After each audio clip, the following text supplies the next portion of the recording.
Les émotions? Non, non, c'est pas pour le mec, c'est et mon interlocuteur me regarde. J'ai bien compris qu'avec ce petit sourire, nous étions les seules détentrices des émotions. Visiblement, les femmes, on a cette chance de naître avec des émotions et les hommes n'en ont pas. Alors, avant que tu swipes, juste écoute ce petit commentaire qui est assez récent, il date du début du mois d'avril. Donc c'est un homme qui écrit: ma première thérapie, elle m'a coûté 4 750 €. Et là, j'en entame une deuxième. J'investis dans le Bitcoin, mais j'investis aussi sur mon projet personnel. Je te raconterai à la fin pourquoi le quatrième homme dont je vais te parler, lui, ça lui a coûté beaucoup plus cher que 4 750 €. Alors cette distinction entre les hommes et les femmes par rapport à l'émotion, on se pose pas la question pourquoi est-ce qu'on a deux oreilles, pourquoi est-ce qu'on a des frissons quand on écoute ou quand on voit quelque chose ou quand on est touché. Mais les émotions, ce serait réservé à la gente féminine. Évidemment, on a parlé plusieurs fois de l'éducation, de toutes ces jolies phrases qu'on a entendues. Un homme ne pleure pas. Mon fils, tu as ceci, cela à faire. Ça, c'est pour les gonzesses, c'est pas pour toi. Toi, t'es fort, t'es gaillard, etc. Est-ce que tu te retiens quand tu as envie d'être joyeux, de rire? Non, on se retient pas pour ça. Mais l'inverse, oui. Donc c'est quelque chose qui est inconfortable. Vous avez, pour la plupart, la faculté de mettre ça dans un petit coffre-fort et de ne plus du tout ouvrir la boîte. Alors, certaines personnes vont aller consulter parce que ça a des répercussions dans le couple. Et pour ceux qui sont solos, malheureusement, ça ressort quand on fait une nouvelle rencontre. Alors, qu'est-ce qu'on peut faire par rapport à ça? Il y a 3 solutions assez simples. La première, c'est d'exprimer l'émotion. Elle est là, elle nous traverse, on la pose et c'est fait. Si c'est hyper désagréable, on va la refouler et puis à force de refouler, votre corps va vous montrer des petits symptômes, des signes cliniques qui vont assembler, créer une maladie. Ça commence par du psychosomatique et ensuite ça devient quelque chose de chronique. Regardez les chiffres des maladies chez les hommes, dans le cardiovasculaire, etc. Et la troisième, c'est de se dissocier du moment présent, que c'est tellement désagréable qu'il faut quelque chose de très fort.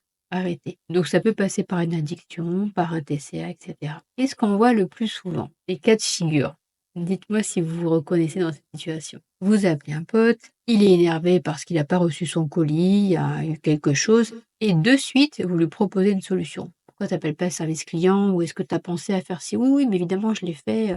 J'ai envie de lui... Voilà, on va pas finir la phrase. Au fait, ce serait sympa ce week-end que tu viennes goûter cette dernière petite liqueur que j'ai achetée. Tout ça pour dire qu'en fait, il ne sait plus comment gérer ses émotions. C'est cadenassé quelque part. Il a envie de voir son pote, d'extérioriser ça avec des grands moments de fou rire, au lieu de dire j'en peux plus, il me faut autre chose que de passer par une addiction, que de passer par ces petits rituels qui font du bien sur le moment, mais qui vont pas aller ouvrir la petite boîte. Il y en a certains, de la quarantaine ou de la cinquantaine, j'en sais rien, qui se mettent à fond dans un sport plus ou moins à risque, en pensant que de se donner corps et âme dans cette activité, ça va leur permettre d'oublier cette petite chose qu'ils ont mis sous le tapis ou ailleurs, bien cachée, bien enfoui. Eh bien non, ça marche pas comme ça. Et en parallèle, on a madame, ou si certains ont l'information, une ex, qui elle a payé ses séances de psy, quel que soit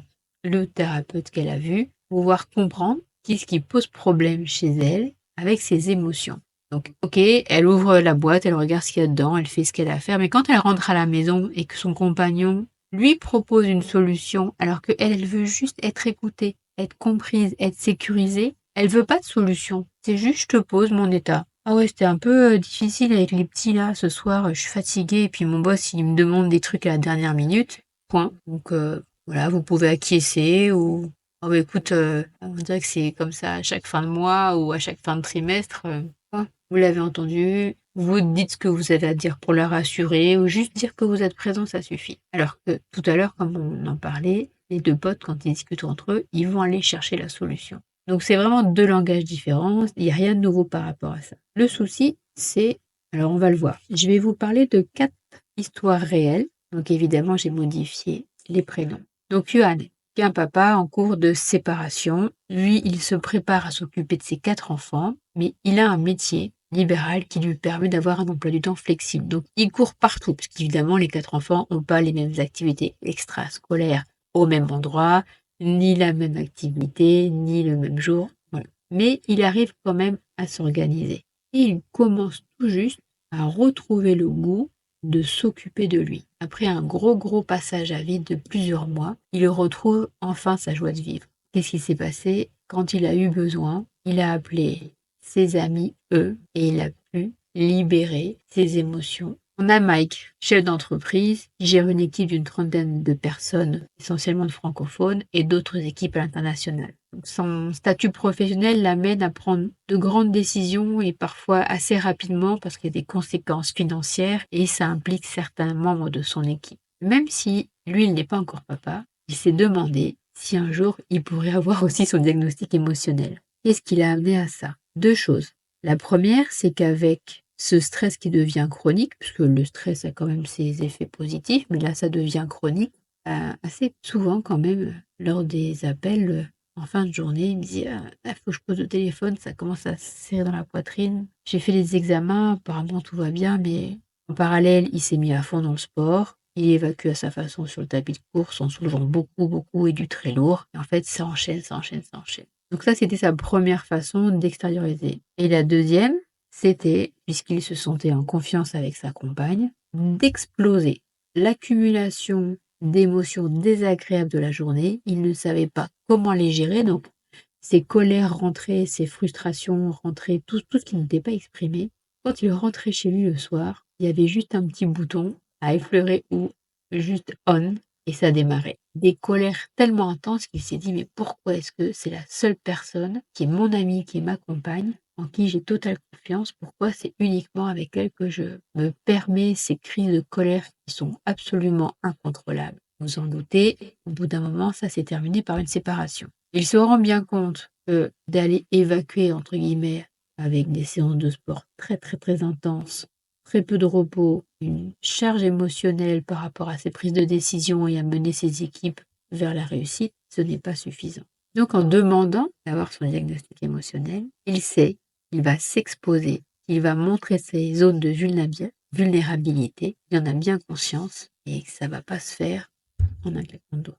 Maintenant, on a Jules, qui lui aussi est chef d'entreprise et qui, parfois, se confie à son meilleur ami au téléphone, puisqu'ils ne sont pas dans la même ville. Et aussi, il dit, ça m'arrive de pleurer, surtout quand j'ai traversé cette période extrêmement difficile suite à une séparation. Voilà. C'était, au départ, la femme de sa vie, plusieurs semaines qui se sont très bien passées, un début extraordinaire et une chute aussi extraordinaire, mais évidemment, inversement proportionnel. Et il ne s'en est pas remis. Avec cette femme-là, il avait réussi à exprimer ses émotions, donc il y avait une authenticité, une liberté d'être qui lui était très agréable et confortable, et donc à sa compagne également. Et à l'issue, tout s'est refermé, comme une cuirasse, et il a décidé ensuite de libérer ses émotions à dose homéopathique. En parallèle, lui aussi, il a acté pour exposer sa vulnérabilité. Alors quel que soit le thérapeute qu'il a choisi, il se demande pourquoi est-ce que ce schéma se répète. Donc là, on a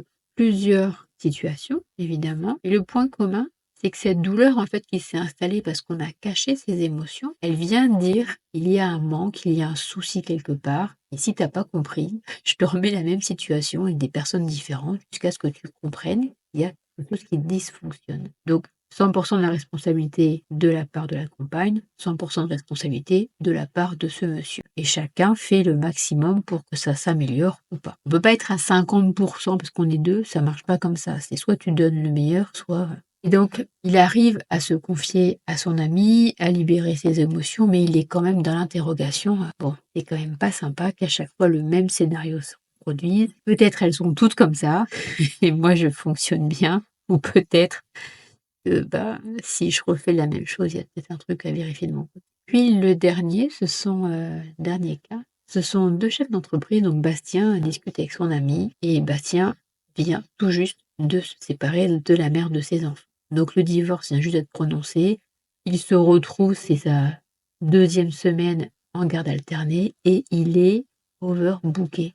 Il a l'impression qu'il fait 4 journées, donc il y a celle qui est professionnelle et à la maison. Il ne s'en sort pas. Il a cette sensation de devenir papa, alors que il l'est depuis plusieurs années, et de devenir papa solo. Donc là, il cumule les deux, il ne sait pas du tout comment s'en sortir. Donc ça donne des relations très tendues avec les enfants, parce que ça peut être très directif. Et puis quand il baisse la garde, ça devient le papa poule. En fait, jongler entre ces 2 états-là, parce qu'il gère pas ses émotions, les enfants le sentent et les enfants vont le provoquer à un moment donné, puisque nos chers enfants adorent venir récupérer les limites. Et quand on est exténué et quand on a mis sous le tapis des colères qui viennent de je ne sais pas où, il suffit d'un petit débordement pour que tout explose. L'enfant n'est pas responsable de ça. Et le papa, comme il peut plus contenir, ça sort des fois à des moments qui sont pas du tout appropriés. Alors à tous les hommes qui disent que les émotions, c'est pas pour eux, ils n'ont pas été livrés avec, je suis sûre que vous avez tous, dans votre bande de potes, un ou plusieurs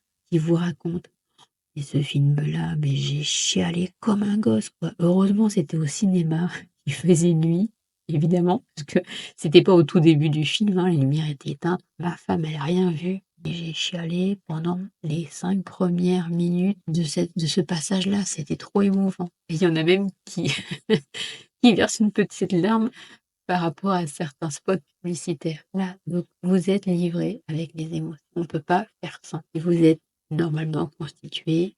Il y a des organes, il y a des parties de vous qui fonctionnent plus ou moins bien, que vous acceptez. Les émotions, c'est pareil, c'est livré avec. Donc que vous ayez décidé à un moment donné de vous dissocier parce que c'était trop douloureux, si vous n'avez pas encore identifié qu'est-ce que c'était, observez juste une journée. À quel moment est-ce que j'ai mis cette addiction en place? Ça peut être quelque chose d'assez léger, entre guillemets, quelque chose de conséquent qui dure et puis qui peut avoir une incidence sur votre état de santé à la longue. J'ai de l'expérience dans le milieu paramédical et médical en tant qu'infirmière. Donc juste vous relater, je travaillais auprès des adultes. La fin de journée était assez difficile pour les patients. Entre 18 et 20 heures, c'était le pic où la majorité des patients appelaient commencer à faire des crises d'angoisse, avoir des douleurs multiples et variées. Un peu comme l'enfant qui fait sa crise avant d'aller s'endormir. Ce trop plein d'énergie qui sort avec des pleurs et on se dit, hein, c'est des pleurs de fatigue. Il a vu trop de choses, il a eu trop d'informations dans sa journée, donc ça sort sous forme de crise, de colère le soir avant de s'endormir. Eh bien, les adultes, et notamment les messieurs, vulnérables dans leur jolie petite chemisette dans un lit à l'hôpital, c'est là qu'on les voit. On voit le versant où j'ai trop contenu, je pensais que j'étais un mâle alpha, que j'allais m'en sortir, que j'allais protéger ma famille, et puis les émotions, ça m'empêchait de réfléchir. Alors, je reviens sur la notion d'intelligence émotionnelle, sur l'histoire de gérer ses émotions.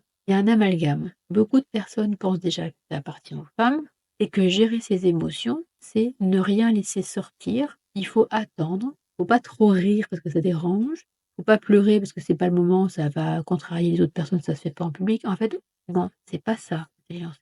C'est plus une régulation. C'est reconnaître l'émotion, voir comment vous laissez ce signal vous traverser et ce que vous en faites après. Je vais pas faire de détails aujourd'hui par rapport à ça. Mais l'intelligence émotionnelle, ce n'est surtout je m'empêche de vivre. On revient sur ces petites analogies avec le tableau de bord. Vous avez un petit témoin lumineux. Première fois, ok.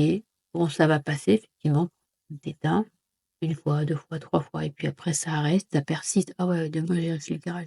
Alors soit vous y allez, parce que, votre véhicule, pour aller travailler et cetera, c'est hyper important, ou soit vous remettez à plus tard. Le risque évidemment quand on remet à plus tard, c'est que la panne qui aurait pu être légère, ça devient catastrophique, immobilisation du véhicule. Maintenant dites-vous que ce véhicule physique, carrosserie, les pneus, le moteur et cetera, vous avez une machine encore plus extraordinaire qui s'appelle le corps humain. Donc quand vous avez un petit signal, commence par une émotion, et puis l'émotion qui n'est pas exprimée va rester à l'intérieur, s'accumuler, elle va exploser à un moment tout à fait inattendu ou pas. Si vous êtes très très fort, moi je laisse rien apparaître, eh bien vous allez avoir des symptômes. Donc je repense à ce chef d'entreprise qui me dit non, non, les émotions c'est discrètement, j'ai regardé comment son corps s'exprimait, hein, le langage non verbal, j'ai vu aussi que sa peau présenter des signes de où il y a des stress, il y a des choses qui ont contrarié. La peau, c'est votre premier organe qui vous protège de l'extérieur. C'est la première barrière. Donc, qui va laisser rentrer ou pas les virus et les micro-organismes, qui va laisser rentrer ou pas la caresse, qui va laisser ou pas rentrer un coup, un choc, un traumatisme, et qui va laisser ou pas, si vous le décidez, laisser passer cette émotion, la laisser sortir, mais si elle ne s'exprime pas, elle s'imprime. Ce qui ne s'exprime pas s'imprime. Ça s'imprime dans le corps, c'est silencieux, Et puis ça devient des petits symptômes, et une association de symptômes, ça vous crée une pathologie, une maladie, qui peut rester non visible, et quand elle se manifeste, des fois, je dirais pas que c'est trop tard, mais voilà, c'est immobilisation du véhicule. Vous avez pas trop de véhicules de remplacement en fait, c'est ça le souci, c'est qu'on en a.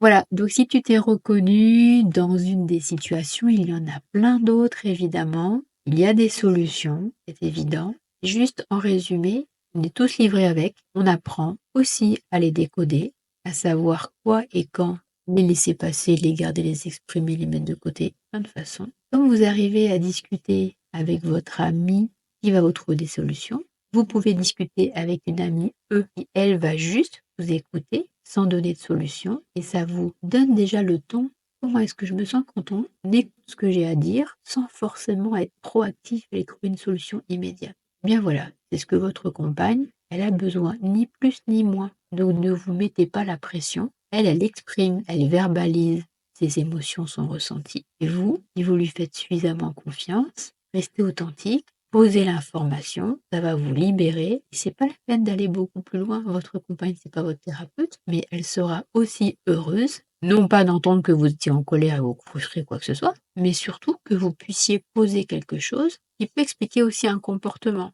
Ces fameux silences où tu rentres dans ta grotte, voilà, et puis vous en sortez quand ça va mieux. Juste dire: «Bon, j'ai une journée qui était pas top, je vais pas faire une dissertation là-dessus évidemment, mais je me sens pas en forme, ce soir pour aller à tel endroit» et cetera, et au moins on a l'information. Ça évite évidemment aussi de notre côté, hein, de culpabiliser ou d'avoir peur de la réaction de l'autre et cetera. Petit entraînement facile, juste poser l'information, sans rien attendre en face, juste de la poser. Comme on pose ses valises, comme on pose, ses clés quand on arrive, voilà, on arrive à la maison, on ferme la maison à clé, on pose les clés de la voiture dans ce fameux petit panier à l'entrée où on met toutes les bêtises, hein, les boutons, les piles et cetera. Posez vos émotions et puis vaquez à d'autres occupations. Voilà, donc ça peut être simple, pas forcément facile au début, mais c'est comme tout, ça s'apprend. Avec la répétition, ça fonctionne.